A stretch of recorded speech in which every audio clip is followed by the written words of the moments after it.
Welcome to Cross Party Lines with Chris Finlayson, Phil Goff, and myself, Sam Collins. It's a podcast designed to unpack New Zealand politics so that you don't have to. We're recording this week's episode on Sunday, the 1st of February, and I just wanted to start by welcoming in all the new listeners to the podcast because there have been a few over the past few weeks. So, just as a bit of a quick reintroduction, Chris is obviously the former Attorney General and was a minister in the John Key government. Phil is a former Labor leader, minister, and also the former Mayor of Auckland, among other things. And I am by far the least prestigious. But in the spirit of openness, I should also tell you that I am a member of the Labor Party, but I try and stay as centrist as I can on this podcast to facilitate what we're trying to do. And the reason I'm here is I'm the only one that knows how to press the button. So these guys will be screwed without me. Anyway, our mission on the podcast is to go beyond the headlines and explain not just the what, but the why. So on today's show, we'll be discussing Judith Collins and her appointment to the Law Commission, and the PM's schedule for Waitangi Day, and the new modern day slavery legislation that was just introduced to the House this week. Those with good memories might recall that a few weeks ago, Chris mentioned rumors about Judith's retiring. Well, as it turns out, he was right. This week, we found out that she's been appointed the new head of the Law Commission and will start that role in the middle of this year. The Law Commission, for those who don't know, is an independent body that advises the government on law reform. So it's a pretty important part to our democracy. Chris, I guess first up, what are your thoughts on the appointment? Well, I think that Judith is actually a very good administrator, and I'm very pleased for her. I think it's a great opportunity for someone who's had experience in, what, about 18 portfolios, and particularly Minister of Justice and Attorney General, to do a good job as President of the Law Commission. I do think that the best example of a good President of the Law Commission was Geoffrey Palmer, because he loved the law. Two, he'd been a very good Attorney General and Minister of Justice. And three, having established the Law Commission, he had a pretty good idea of how it should work. I think sometimes the Law Commission comes out with some airy-fairy reports, but when Palmer was there, we had, for example, a very good report on improving the quality of legislation, and a whole lot of work was done by David Parker and me on that issue, and that's why I think that this regulatory standards thing that was passed last year is largely redundant in many respects. And Phil will recall, in that period 2005 to 2008, there was some really good legislation dealing with reform of the law of evidence, which I think you had started, Phil, wills law reform, property law reform. A lot of it, at first blush, may appear to be boring black letter law, but it's absolutely fundamental to a property owning democracy under the rule of law that this kind of legislation's kept up to date. And I'll tell you something, but in that period when I was in opposition, I had a particular interest in reforming the law of limitation. So I prepared a members' bill, but the caucus said, look, remember Tony Ryle's saying it's a pretty big topic for a members' bill. So I actually wrote off to Palmer and said the judges are saying the Limitation Act 1950 is hopeless. It's beyond its use-by date, needs to be reformed, but this is what caucus has told me. Palmer got on to Anak King, who succeeded Phil as the Minister of Justice. He got me appointed to a committee, and we really reformed the law of limitation. Justice Blanchard did a very good job. So Palmer knew how to make the Law Commission reports get into legislation. And I think he did a very good job. So he's a good precedent for Judith, and I was very pleased to see her mentioning him. And I think Luxon mentioned Palmer on her appointment. So she's got good academic qualifications. She's got good experience across a range of portfolios. So I think that she could do a very good job. And Phil, there were a lot of praise. There was a little bit of praise for it this week, but there was also a few grumblings, actually. And one of those grumblings came from Geoffrey Palmer, thinking potentially someone that's coming directly out of cabinet to a role like that, there might be a little bit of it might look a little bit of like there's a little bit of funny business, but do you see that as well, Phil? Or given Jeffrey Palmer was prime minister and he held the role, should there be any concern about that? Well, I think I know our current prime minister has referred to that as being a precedent. I think the difference was that between Jeffrey being in politics and Jeffrey becoming president of the Law Commission, there was a space of 15 years, during which time he engaged as a lawyer, he engaged in academic study, he was a world-renowned constitutional lawyer. So nobody felt that by the time Jeffrey Palmer had assumed the role of president of the Law Commission, that he was a particularly political figure. I argue as a member of his cabinet that even when he was prime minister, he wasn't particularly political. That's the nature of Jeffrey. Look, I join with Chris in wishing Judith well in the role. There are some positive things I can say about Judith. I think she's a hardworking member. When she came to London, she didn't want any time off. She appointment to appointment to appointment. She'd read a brief, unlike some of the other ministers that I won't mention the names of. She did that competently. And I think that political experience does count for something. But there are two arguments that have been raised publicly that challenge the appointment. One is that the Law Commission, by its very nature, is a non-partisan body to give independent, politics-free advice that doesn't work around a 3-year political cycle but looks longer term. And I think Andrew Geddes down from Otago University, I think, Chris, raised the question that this is the first person to come straight out of a cabinet and assume a position like that. And there is some danger, particularly because Judith is also a very partisan person and, very strongly political in what she does. And there will be some people that say, well, look, we've always relied on the Law Commission to give us advice that has nothing to do with partisan affiliation, but everything to do with independent, clear, evidence-driven policy. Now, I hope that she'll be able to do that. The second question that arose is her suitability in terms of, some of the events that happened in the past. And one of them was her very close connection with whale oil, Cam Slater. And you can go and read for yourself the Nikki Hager book, Dirty Politics. And she had a very close connection, which goes beyond the sort of politics that I think I was ever involved in or Chris was ever involved in.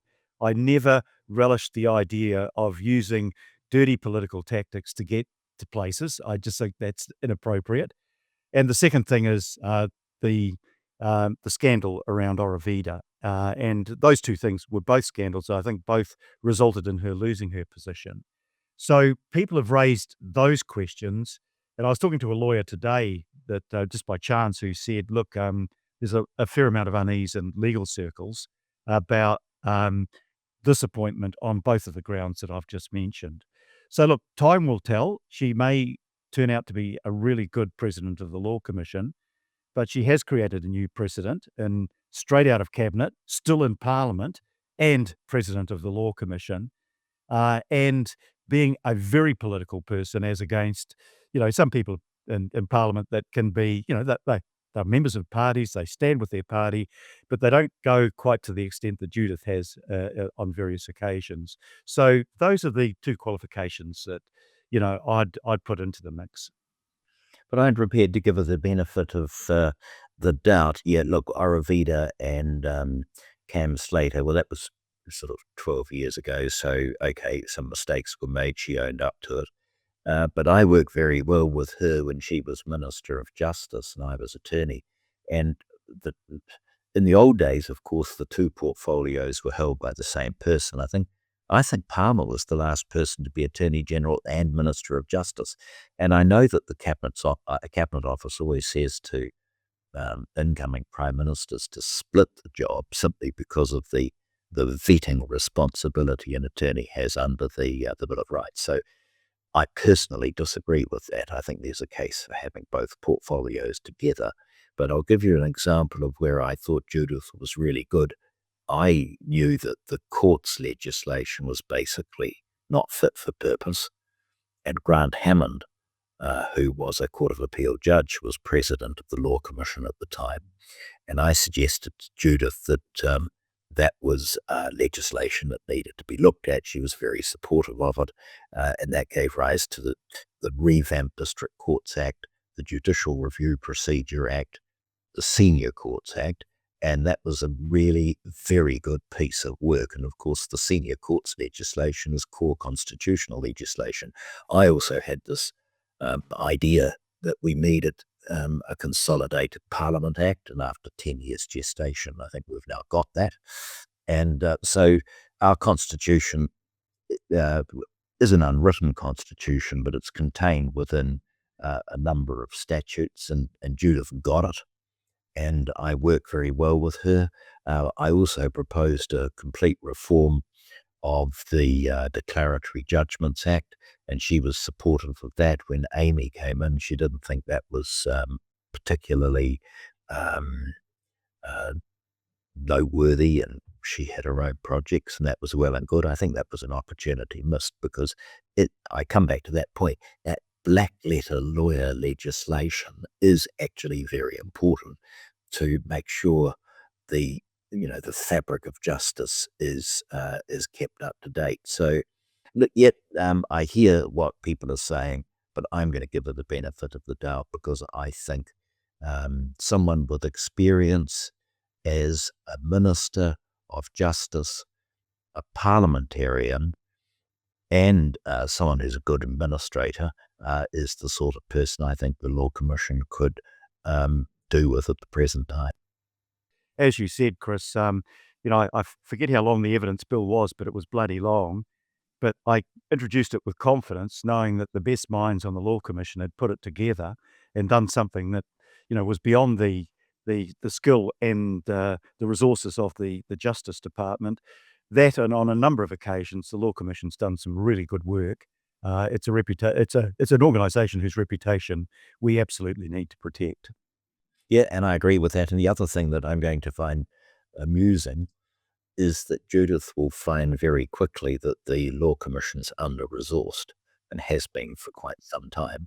So she's going to have to go to ministers and say, we need more money, and we probably need a few more commissioners, because when the first commission was appointed, you had people like Hodder on it and Ken Keith and others.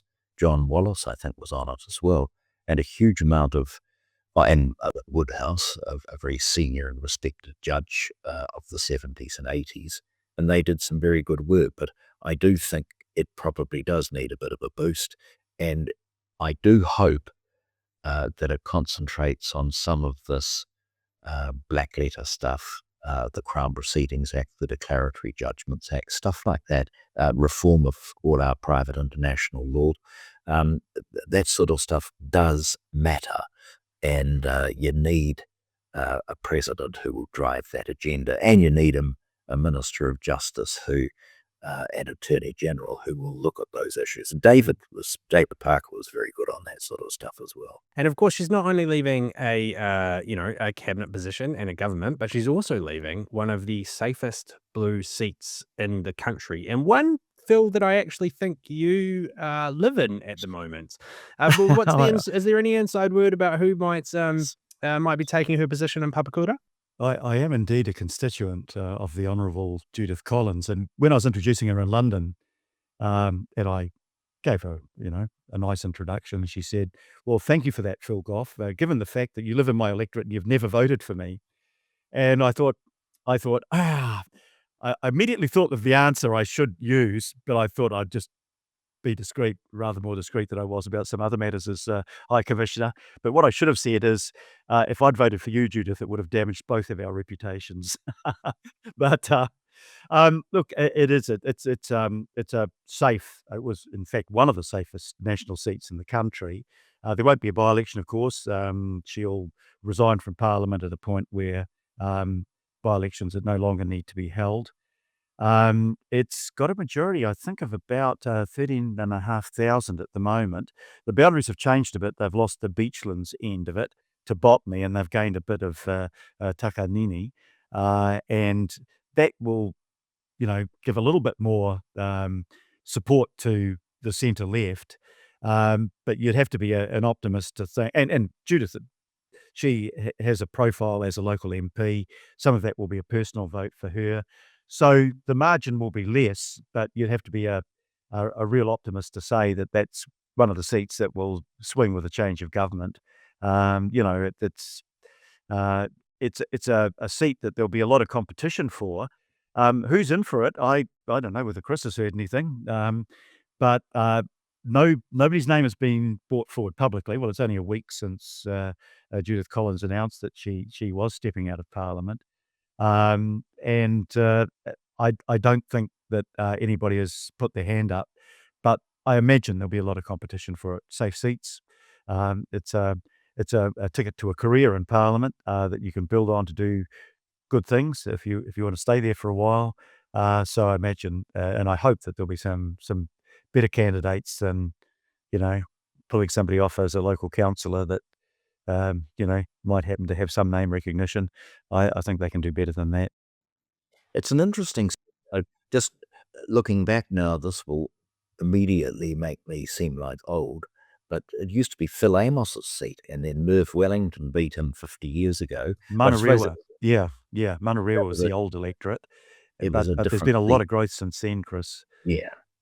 It's even, the fact that the boundaries have shrunk in the electorate show that there's growth within it. Even in the sleepy little village where I live, Clevedon, used to be several hundred. It's growing to several thousand, big housing developments, retirement homes, etc. You get a bit nostalgic about the loss of, the place that you've known for so long, and it changes, but that's the nature of life. And by the time we get up to that 7 million that Chris is talking about, we'll have a lot more of that. We don't have that growth in Wellington, but I haven't heard any names particularly mentioned, so I just hope it's a good, healthy competition, and it's the sort of seat that you'd want.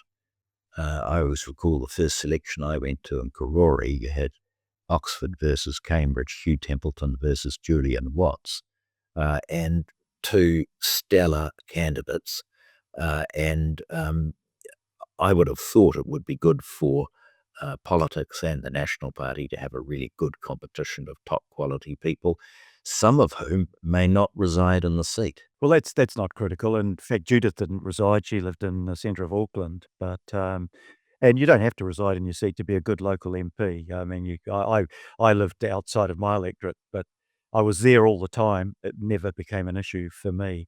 But it could well be the National Party parachutes somebody in that they, somebody with the qualities that they want. I'm not sure who that might be.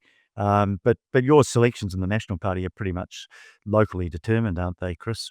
Much more so than Labor. That's the problem, because there's no head office veto except at pre-selection, and the delegates decide. And I think there's a case to be made for really adopting the Conservative Party approach in Britain. You've got to be approved by head office before you can go and stand in a seat, and that means you don't get the delegates coalescing behind some person who may have been electorate chair for 15 years, maybe a perfectly good electorate chair, but would be a lousy MP. So anyway, it's over to them, and we'll see what happens. Yeah. And just some insight into the Labor Party. The way the Labor Party does it is there is head office and local representation on each election committee. So sort of cuts through the middle there.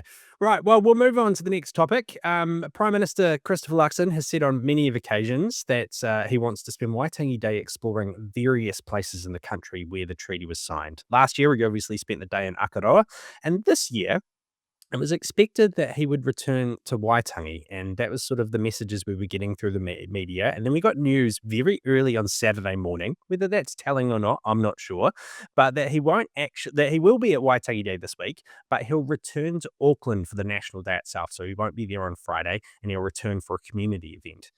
Phil, this is obviously the second year in a row that he's not been present at that particular day. Do you think it matters at all? Is this sort of storm in a teacup sort of stuff? Well, he's not the first to have done that. I mean, Helen Clark stayed away from Waitangi for the formal ceremonies. She was up there at various things, but she had that unfortunate experience with a person called Titi Whai Harawira, which was the closest thing to mafia in the country that I've ever come to, and I know a lot about the background of that. So while various leaders were happy to be led by the hand by Titi Whai across the marae, I wouldn't be. I know too much about the family and what they did. In fact, I remember one time going up there and I was with Annette King, and I think it was Titi Whai came through with a daughter, Hilda, I think it was. She elbowed Annette King in the stomach and said, "Get out of the way, bitch." And, when I say mafia-like tactics, I absolutely mean it. They were in my electorate when I was briefly MP for New Lynn, and I saw things that should never happen in New Zealand politics and were unacceptable.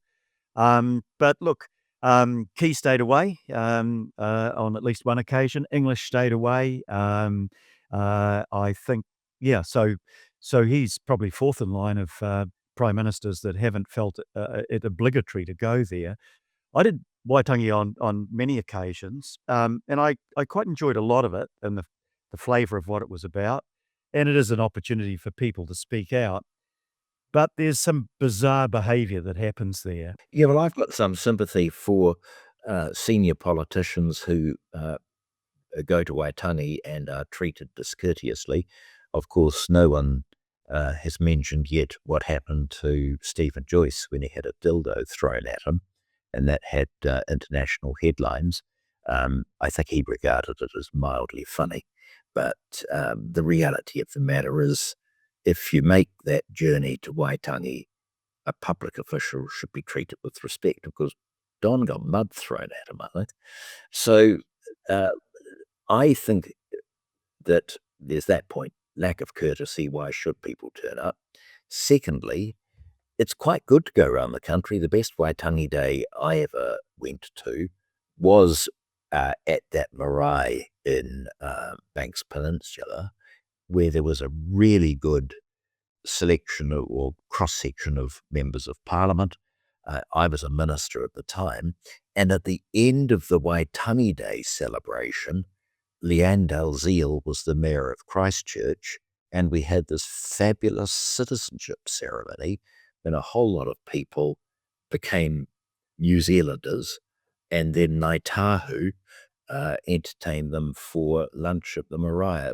It really came together extremely well, looking to the past, acknowledging what went wrong, looking to the future, and bringing in the New Zealanders who were keen to make their mark in this country. And of course, if some people have their way, there won't be any citizenship ceremonies because there'll be no immigration. But I really think that worked very well. But to go up there, and I must say that, Phil, I don't know your experience, but my experience always was that the Waitangi Day celebration at 5 o'clock or whenever it was always chaotic. Bad speeches, all improvised. And this is a night for a grand confession. One day when I was a minister, the alarm went off at 4 a.m. And I said, "Oh, stuff it, I'm not going down there. It'll be chaotic." And then I turned up to the breakfast, and I was speaking to people saying that was a very memorable ceremony, wasn't it? They said, "Oh, yes, Minister, very good." I felt a bit of a hypocrite. I mean, really, you go there, it's a melee, badly organized, and frankly, you get the usual suspects who do their raving about the Ngāpuhi settlement and so on. Frankly, it gets very boring.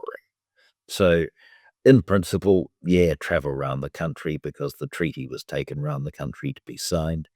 But if you go to Waitangi and you're a public official, you deserve to be treated with respect and not having mud thrown at you or dildos thrown at you or be abused the way Annette was. That is totally unacceptable behaviour.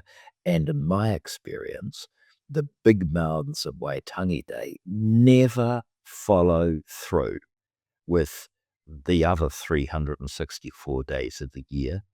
And I could name them, but I won't. the big mouths at Waitangi Day, they played no part or no positive part in discussions about a settlement with Ngāpuhi. And everyone, by the way, says it's going to be the biggest settlement. It won't be, because if it is, for political reasons, the biggest settlement, it will unravel treaty settlements because it will destroy relativity. Yeah. No, there were some bizarre people on the Lower Marae, and we listened to them year after year, and it didn't add up to much. But a change that occurred that I think was an important one was to transfer the formal ceremony from the Lower Marae up to the treaty grounds itself and the Upper Marae. That improved the nature of the ceremony and the respect shown.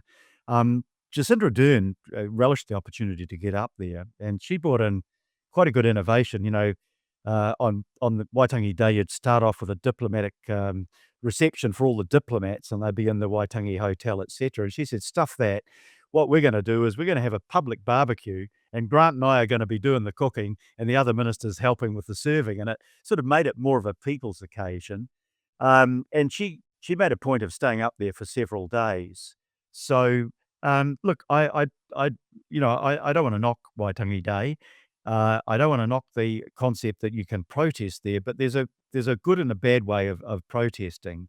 And if you want kōrero, you don't throw dildos or mud at people. But I mean, one of the things about it, when Brash got mud thrown at him, that just helped reinforce the point that he was wanting to make, and that helped him politically. And sometimes when you don't go up there and it seems that you're not willing to front up, that can have a negative political response. So, I guess in Christopher Luxon's position, I'd still want to go up there and front up. Peters will be up there with Shane Jones. Seymour will be up there. And they'll relish, particularly Jones will relish the chance to have, if there is a confrontation, and to give as good as he's getting. But I'd like to see, Waitangi Day. I go back to, way back to Norman Kirk when he did that great symbolic thing, holding the hand of a young Maori lad and walking across the marae. And it sort of symbolized that partnership and moving forward and celebrating the great thing about the diversity of New Zealand and its biculturalism and its multiculturalism. It is our national day, and you want to be proud of your country on your national day. And if you've just got bloody stupid behaviour and insulting behaviour, you negate that. And the people that behave in that way damage their own cause. If you want to front up and ask the hard questions to the Prime Minister, do it. But there's a way of doing it, and do it with respect, but be as firm and as passionate as you like. But don't do it. I remember the Queen going there and getting a wet singlet thrown at her. And whether you're a monarchist or not a monarchist, you don't like to see that behaviour towards a person that behaves with dignity, and then becomes an international story where your country looks just a little bit small when people behave like that. Yeah, the real problem for some of these people is that they've got no class. They don't know how to protest properly, and there's old Mrs. Harawira. She'd grab your hand and you couldn't break free. I did. Oh, did you?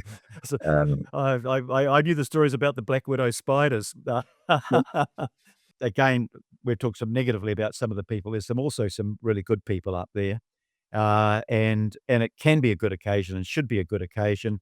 Should be occasion for straight talking, but mana and respect are part of the way in which you move forward. You address challenges, and you try to find ways to make progress.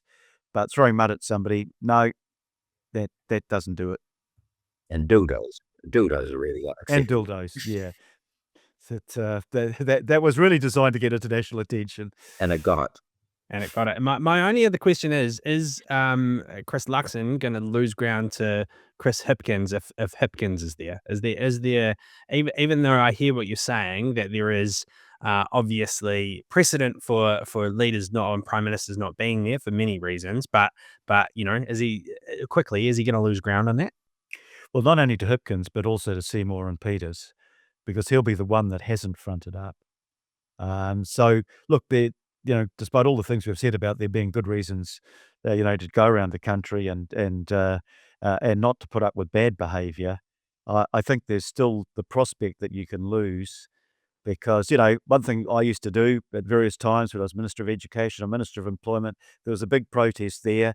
Never pleasant to go out and address a protest that is against you or your government, but you do it because that's part of democracy. You front up, you listen, you state your arguments clearly and firmly, and, it's not a fun occasion, but it's part of what you need to do. So there is that element, I think, Sam, that you do lose something by not going there if the reason is, look, there's a valid reason. I as mayor, I always did the Ngāti Whātua, and I did it out at Waiparera Trust, and I enjoyed and Manukau. I enjoyed the occasion going around my own city, and without the formality of Waitangi, but still celebrating with local people. So you can do that as well. It's finding the balance and making sure that you're doing it for the right reason and not simply because you don't want the uncomfortableness of people saying, we disagree with what you're doing, Prime Minister. But he is going to be there on the 5th, I think. Yes, yeah, he'll be there for the parliamentary porphyry on the 5th, and he will be up there at the Upper Marae for that. Well, I think all of the Prime Ministers, they didn't avoid the whole thing. They just didn't go up there for the 6th and the formalities of the 6th. Okay, let's move on to our third and final topic of the week, and which was this week we got a bit of a surprise when Labour MP Camilla Bellich got her private members' bill on modern slavery added to the ballot papers. Now, this bypassed the usual luck of the draw route known as the biscuit tin, where all the private members' bills go in, and then they just get picked out at random. And the way it did that is National decided to support it. They invoked what is called colloquially the Rule of 61, meaning if 2/3 of Parliament's backbenchers support a member's bill, it gets put up for debate. The bill essentially looks to introduce mandatory reporting for New Zealand's biggest companies on what they're doing to keep modern slavery out of their supply chains. Chris, is this the sort of bipartisan politics that we're celebrating here on CPL, or was there more to this, do you think? What's Well, I your think view on there's it? a lot of credit due to Camilla and was it the Greg Fleming Greg Fleming, yep. on promoting that legislation, which is incredibly important. And it's I know that the House of Commons has looked at that issue relatively recently.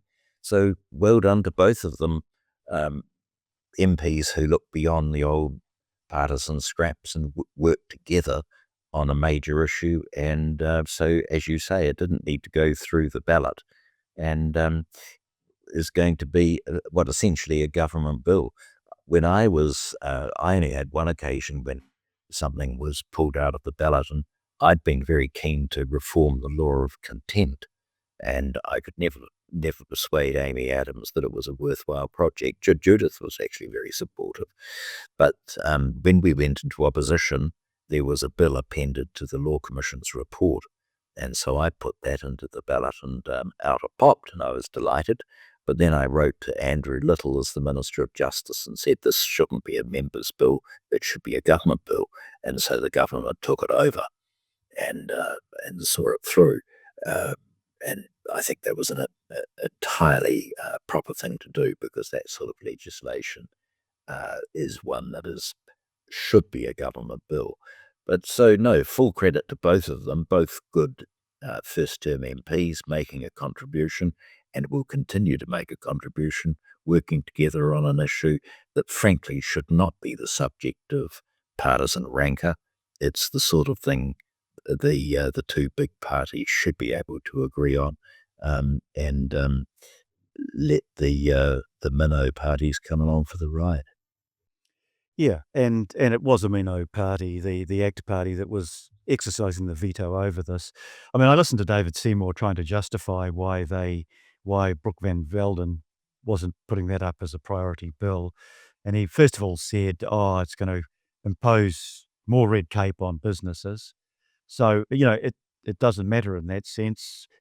The implication was that you've got countries that are using child labour and forced labour to send their exports into New Zealand. If that means you've got to do a little bit of thought before you accept a supply chain. If the supply chain is producing those products in a totally unacceptable way, And then he said, but and it doesn't really do much because it only relates to companies that are big companies. So because you're not getting total progress, which he'd be even more opposed to because it would mean more red tape, we don't want any progress at all. And that was damaging New Zealand reputationally. I know Christopher Luxon said a couple of years ago, this is the one thing that he'd go out in the street and he'd march about. And in the United Kingdom, I had several approaches to me by the former Home Secretary and then Prime Minister Theresa May. And Theresa May was the minister that brought in the 2015 Modern Slavery Act. And she was very proud of that. And she promoted it both as Home Secretary and as Prime Minister. And she said to me, she just could not understand why New Zealand was almost alone among the progressive democratic countries in not doing anything in this area. And the former chief executive of Air New Zealand, Fife, said the same thing. He said, look, there's a whole list of companies in New Zealand that want this. They're worth about over $200 billion in terms of the value of those companies, but they're not fighting on a level playing field because those that are doing the right thing and checking out their supply chains and rejecting those that use totally inhumane and unacceptable practices are disadvantaged by those that can't be bothered. And he said, we want a level playing field as a former chief executive. And Theresa May had mentioned to me that she'd heard what Christopher Luxon had said and said, why is New Zealand holding back? Why is it doing nothing? And, I was in this uncomfortable position that I actually agreed with her. We should be doing something. But I couldn't very well say, well, government's fault they're not doing any bloody thing. So I made some suggestions to her about how she could contact the government and the other parties in Parliament. And she's not only a former Prime Minister, but she's also the chair of an organisation, the Global Commission on Modern Slavery and Human Trafficking. But, this is not a theoretical thing. I mean, it is happening in New Zealand now. We had the conviction of this guy, Joseph Matamata, who for 20 years had been basically taking people from his home country of Samoa, exploiting them, holding their passports, paying them a pittance, working under bad conditions. And he finally got 11 years. And the police have got, I think last year they had 19 investigations already underway and 31 new investigations going. So it's happening here, and we have got the laws, and we should be prosecuting those laws with more vigor. But we also have to look at the supply chain because, don't tell me that just because it's good for New Zealand that you get things slightly cheaper, we should condone child labour and forced labour. It's totally against every human right and principle we believe in, and shame on the ACT Party for doing nothing. And I'm really glad that Labor and National have got together in a bipartisan way and said, two good MPs saying, we're going to do something, and that legislation will finally go through after years of delay. And it's not feel-good legislation because, as you say, it harms the reputation of New Zealand if we don't have it. There's a developing problem in the world with this kind of activity. It needs to be confronted, and we have to be seen to be taking it seriously. So your comment about Theresa May was very interesting and just adds strength to what these two MPs are doing. Mm-hmm.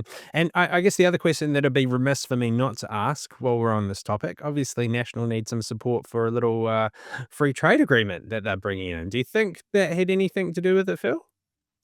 I suspect that there might have been, Labor wants to have the free trade agreement through, but it probably wouldn't have been, it would have been remiss of it not to use that to just exercise a little bit of encouragement for the government to move in another area that's important. And I think, from what I understand, that may have happened. So we'll get a free trade agreement through, despite the veto of Winston Peters, who's opposed every free trade agreement, despite the fact that the China free trade agreement turned $3 billion in trade of exports from New Zealand to China to $23 billion. But he was against it, and he's never apologised and said he was wrong. He's against this one because he can use it for a little bit of let's smear the immigration thing and say this is open slather for Indian immigrants. It ain't. It's not honest. It's not true. And on this particular bill, it's the other minor right-wing party that says, actually, we think it's not worth a little bit of requirement being placed on businesses in order to get a humane and decent way of trying to stop practices such as child labour and forced labour. No, absolutely shame on them. At some stage, it'd be good to talk about the Indian FTA, because it really is quite an exciting development and something that the government should be very proud of, actually, because it's, well, I think it was your crowning achievement, Phil, as Trade Minister, to get that China FTA. And what it's done, as you say, in terms of trade, has been simply phenomenal. And imagine if the Indian agreement yields those sorts of results in 15 years. So it's something we should all be excited about. And I've nailed my colours to the mast about who cares if we get 50,000 Indian students, many of whom want to stay on in New Zealand. They're fabulous people. They make a huge contribution to New Zealand. And some of the comments that are being made about South Asians, it's just so it's inappropriate and wrong, but it's just so cruel to people who are doing such or making such a positive contribution to this country. Yeah, the category covered by the free trade agreement is for skilled workers Yeah. where there is a skill shortage in New Zealand, and it's a 3-year visa. It's not even a permanent visa. So, that will be beaten up for the populist reason that, you've got to find a scapegoat, and immigrants are the cause of all evil, despite the fact that 40% of Aucklanders are immigrants. 40% of us were born overseas. My dad was born overseas, didn't make him any less of a patriotic New Zealander. It's just bloody nonsense. But I'm just at the moment going through in my research and looking at the Brash Orewa speech, and that bit of populism turned a 25% position in the polls for National into a 49% in 3 weeks. So these issues can be used to do incredible damage, even though they're based on dishonesty.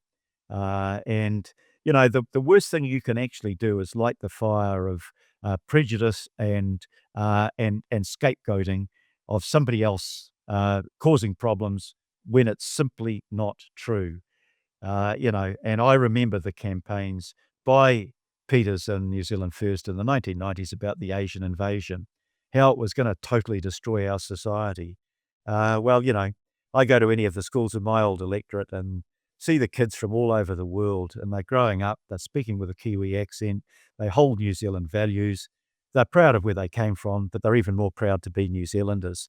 That's what we want to focus on. We can create a really decent society here where skin colour doesn't really matter. It's your decency as an individual on which you should be judged. That applies to politicians as well. And it's a good thing. I mean, I went to Mark Cook School once and said, right, well, I'm going to say hello in 15 different languages or whatever. And I said, how many have I missed out? And all these hands went up. And so a richly multicultural school, and it's just fantastic. So I find the triennial bashing up of South Asian immigrants to be profoundly disgusting.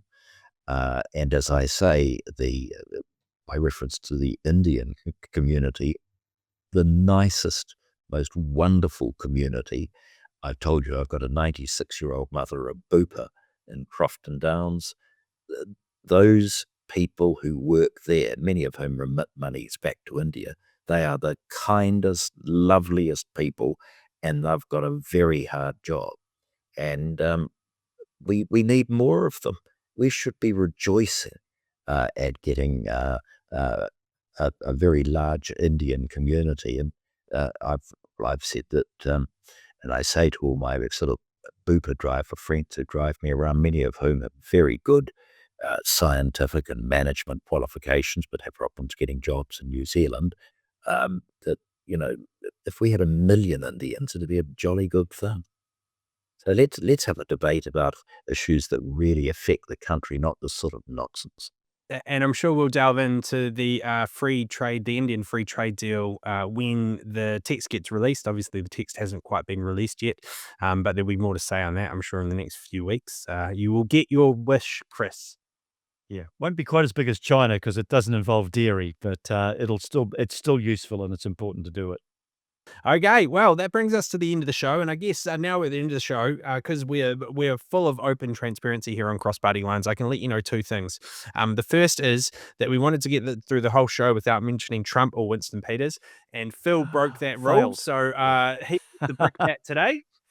Yeah, well, I got yeah. I've been exchanging pleasantries with Winston Peters. I said when given that he was one of the few people that still hasn't criticised Trump for insulting our veterans and the people who died fighting to help the United States and to help the world in Afghanistan. Ryan Bridges said to me, "Well, what's your advice to the to the foreign minister?" I said, "Grow some balls." Which is a bit vulgar, and I apologise for that. And Winston's reply was, he's just a pinko communist. Now, that sounds a little bit Trumpist too, doesn't it? Yeah, a little bit. I don't mind being pinko, but I've never been a communist. The other secret that I'll let the audience in on is that we had a few technical issues tonight. So this record's taken probably as long as we usually would, but we've sort of been a bit on or off. So if there's any issues with the audio or the video, then that'll be why. Don't forget, if you like the show, tell 5 friends about it, or 4 friends about it, or 2 friends about it. I don't care how many friends, but just tell a friend about it, because that's how we grow and that's how we sort of make a difference to political discourse in this country. And if you do like us and listen to us, then follow us on your podcatcher as well, whether that be Spotify, Apple, YouTube, wherever it is. Substack, make sure you hit the follow button so you get updated every week. Thank you very much, guys. I'll let you go back into Sunday evening, and I'll see you again next Tuesday. See you. Catch you then.